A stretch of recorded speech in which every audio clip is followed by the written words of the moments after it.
एक समय की बात है। नगर में एक व्यापारी रहता था। अपने और अपने परिवार के भरण पोषण के लिए वह नमक का व्यापार करता था। उसके परिवार में पत्नी और 2 पुत्र थे।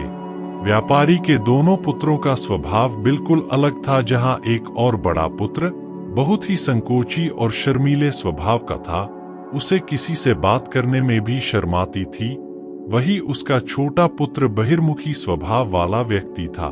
वह किसी से भी अपनी बात कहने में कभी संकोच नहीं रखता था। लोग अक्सर बड़े पुत्र को भोला और बेवकूफ समझते थे।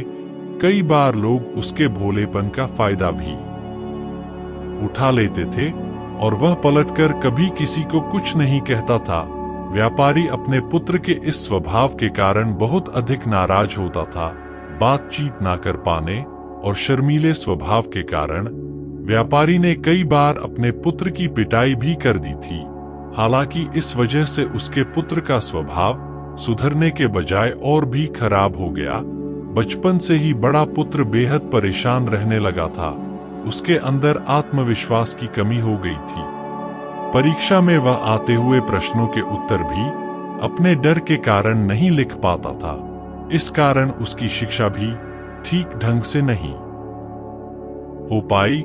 बड़ा पुत्र जब युवावस्था को प्राप्त हुआ, तब व्यापारी ने उसे अपने साथ व्यापार में हाथ बटा को कहा।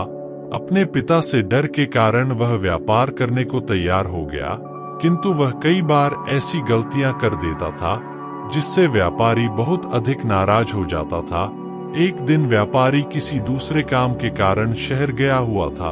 उस समय उसकी दुकान पर बड़ा पुत्र बैठा हुआ था। तभी कुछ लोग आए और उन्होंने बड़े पुत्र से कहा कि हमें तुम्हारे पिता ने भेजा है। उनका यह संदेश है कि इस समय दुकान में नमक की जितनी बोरियां रखी हुई है वह सब हमें दे दो। उन्होंने नमक की सभी बोरियों को शहर मंगवाया है। व्यापारी का पुत्र उनसे प्रश्न पूछने की हिम्मत जुटा ही रहा था कि वे दोनों आदमी दुकान के अंदर घुस गए और दुकान में जितनी भी नमक की बोरियां रखी थी सबको तांगे में रखा और लेकर चले गए। व्यापारी के पुत्र ने उन्हें रोकने का प्रयास किया, किंतु संकोच और शर्मीलेपन के कारण वह उन्हें कुछ कह नहीं पाया। उसने मन ही मन सोचा कि यदि मैं इन्हें नमक ले जाने से रोकूं तो पिताजी मुझ पर नाराज होंगे। कुछ समय बाद जब व्यापारी शहर से वापस आया तो खाली दुकान देखकर उसने अपने पुत्र से प्रश्न किया कि नमक की बोरियां कहाँ गई? यह दुकान इतना खाली खाली क्यों है?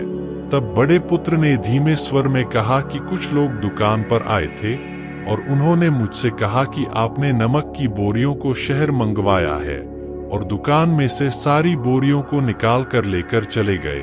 व्यापारी ने अपना सिर पीट लिया। उसने अपने पुत्र को दुकान से धक्का देते हुए कहा कि तू मूर्ख का मूर्ख ही रह जाएगा। वे लोग तुझे बेवकूफ बनाकर सारा सामान ले गए। तुमने मेरा बहुत भारी नुकसान करवा दिया। यहाँ से दूर भाग जाओ और घर वापस मत आना। यदि तुम वापस आए तो मैं तुम्हें पीट पीट कर सीधा कर दूंगा। व्यापारी का बड़ा पुत्र इस बात से बेहद दुखी हुआ। एक बार फिर उसके शर्मीले स्वभाव के कारण उसके पिता उससे और अधिक नाराज हो गए। साथ ही व्यापार में भी इतना नुकसान हो गया। उस समय नगर के सभी लोग व्यापारी के पुत्र पर हंस रहे थे और उसका मजाक बना रहे थे। उसे बहुत अधिक शर्मिंदगी महसूस हो रही थी। यही वह समय था जब उसने सोच लिया कि अब उसके जीवन में कुछ भी ठीक नहीं हो सकता है। वह सदैव मूर्ख का मूर्ख ही रह जाएगा और इस समाज में रह रहे लोगों के साथ कदम से कदम मिलाकर कभी नहीं चल पाएगा। व्यापारी का पुत्र नगर से बाहर आ गया और एक नदी के किनारे बैठकर खूब रोया। गहरे पानी को देखकर उसके मन में विचार आया कि अब उसके जीवित रहने का कोई फायदा नहीं है। उसने सोच लिया कि आज वह इस नदी में डूबकर अपने आप को समाप्त कर लेगा। असफल जीवन जीने से अच्छा है कि वह स्वयं को समाप्त कर ले। उसने जैसे ही नदी में छलांग लगाई, एक बौद्ध भिक्षु ने उसे बचा लिया और नदी से बाहर निकाल कर ले आए। व्यापारी का पुत्र बौद्ध भिक्षु पर नाराज होने लगा। और कहने लगा कि तुमने मुझे क्यों बचाया? मैं इस असफल जीवन को जीना नहीं चाहता। बौद्ध भिक्षु ने उसे समझाया कि जीवन एक ही बार मिला है और यदि तुम जीवित ही नहीं रहोगे तो असफलता को खत्म करके सफल कैसे बनोगे? तब व्यापारी के पुत्र ने कहा कि मेरे जीवन में बहुत अधिक समस्याएं हैं। यह सभी समस्याएं मेरे संकोची और शर्मीले स्वभाव के कारण हुई है। मैंने अपने पिता का नुकसान करवा दिया। मैं एक अच्छा पुत्र नहीं हूं। अपने स्वभाव के कारण मैं शिक्षा ग्रहण भी नहीं कर सका। यह सारा संसार मुझे मूर्ख समझता है। क्या किसी मूर्ख को इस संसार में जीने का अधिकार है? तब बौद्ध भिक्षु ने कहा कि तुम्हारे इस प्रश्न का उत्तर तो मेरे गुरु ही देंगे। चलो मैं तुम्हें मेरे गुरु से मिलवाऊं।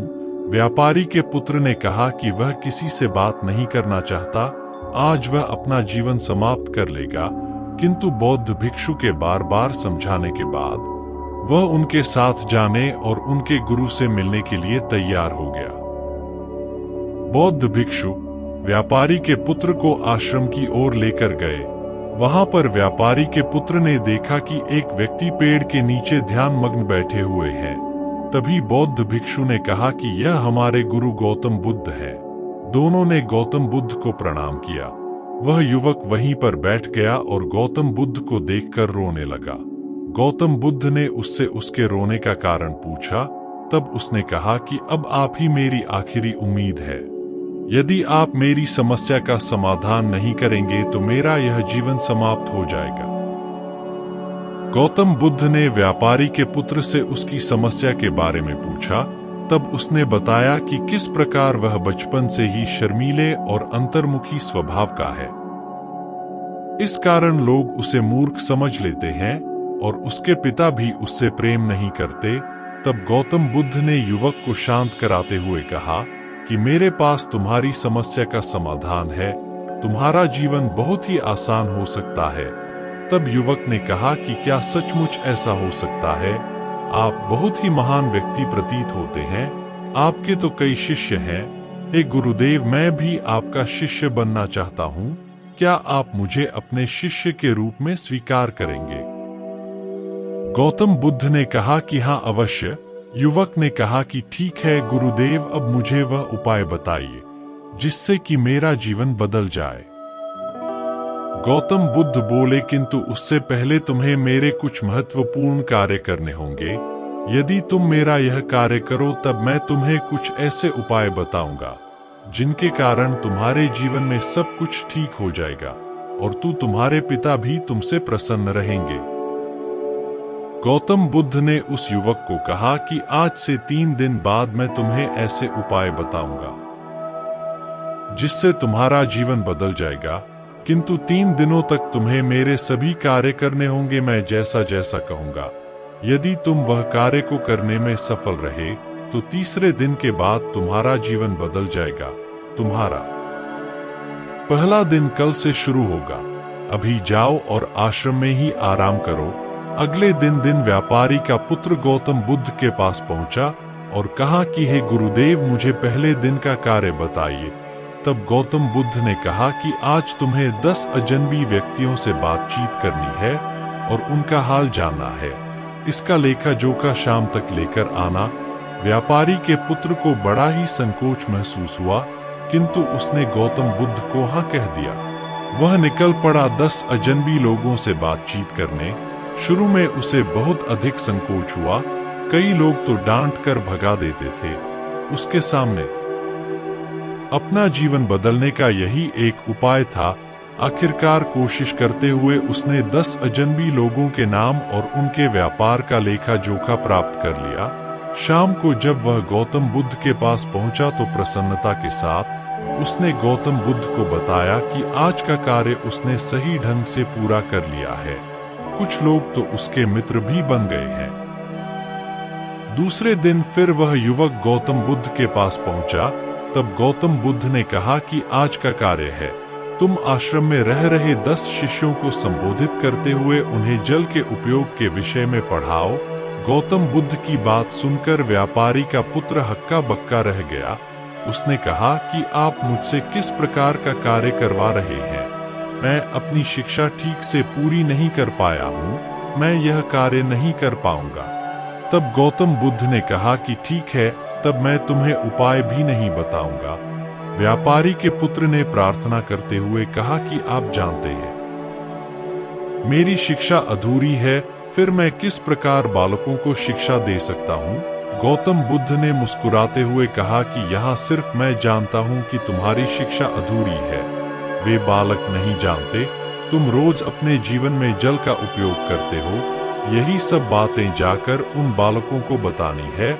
आखिरकार व्यापारी के पुत्र के पास कोई रास्ता नहीं बचा।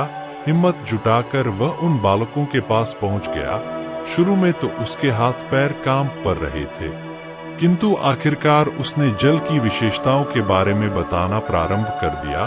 उसने बालकों को जल की 5 विशेषता बताई और जल्दी से वहां से भाग आया। गौतम बुद्ध के पास आकर उसने कहा कि बहुत अधिक डर लग रहा था, किंतु मैंने बालकों को जल की 5 विशेषताएं बता दी हैं। गौतम बुद्ध ने कहा कि जाओ एक बार फिर कोशिश करके आओ। व्यापारी का पुत्र ने एक बार फिर हिम्मत जुटाई और बालकों को जल के विषय में पढ़ाना शुरू किया। इस बार व्यापारी के पुत्र को बिल्कुल डर नहीं लग रहा था, पूरे आत्मविश्वास के साथ बालकों को शिक्षा दी। तब गौतम बुद्ध ने युवक की प्रशंसा करते हुए कहा कि तुम अवश्य ही साहसी हो। गौतम बुद्ध से शाबाशी सुनकर वह युवक बहुत अधिक प्रसन्न हुआ।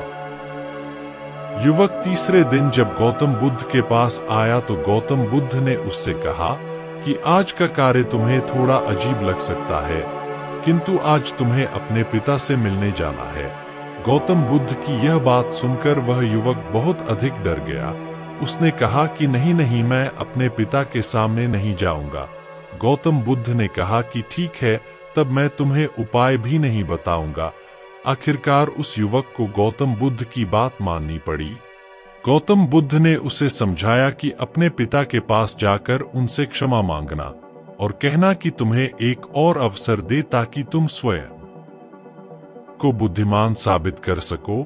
उस युवक ने बड़ी हिम्मत के साथ अपने पिता का सामना किया और उनसे क्षमा मांगी। आखिरकार व्यापारी ने अपने पुत्र को क्षमा कर दिया और उसे दूसरा अवसर देने के लिए तैयार हो गए। व्यापारी का पुत्र गौतम बुद्ध के पास आया और उसने जब उपाय के बारे में जानना चाहा, तब गौतम बुद्ध ने कहा कि तुमने स्वयं ही अपना उपाय खोज लिया है। तुम किसी से बात नहीं कर पाते थे, शर्मीले थे, सब कुछ तुम्हारे मन में बैठा हुआ डर था। हम कितने आत्मविश्वास हैं, कितने शर्मीले हैं और हमारे अंदर कितना डर है, यह सिर्फ हमें पता होता है। बाहरी दुनिया में किसी को नहीं पता होता है। बाहरी दुनिया में हम स्वयं को जिस प्रकार का दिखाते हैं, लोग हमें इस प्रकार का समझते हैं। अगर तुम आत्मविश्वासी नहीं हो तो भी अनजान व्यक्तियों के सामने यदि आत्मविश्वास होने का अभिनय करो तो किसी को पता ही नहीं चलेगा कि तुम कौन हो। वह युवक समझ चुका था कि गौतम बुद्ध उसे क्या बताना चाह रहे हैं। गौतम बुद्ध को धन्यवाद किया और उनसे वादा किया कि वह जीवन में सफल होकर दिखाएगा। दोस्तों, यह वीडियो पसंद आई हो और आपके आसपास भी कोई ऐसा शर्मीला और संकोची स्वभाव का व्यक्ति है तो उसे यह वीडियो जरूर शेयर करें ताकि उसकी सहायता हो सके। दोस्तों, गौतम बुद्ध की शिक्षा हर किसी के जीवन को नई दिशा दे सकती है। अगर आप भी इसे मानते हैं तो कमेंट्स में नमो बुद्धाय लिखना मत भूलिए।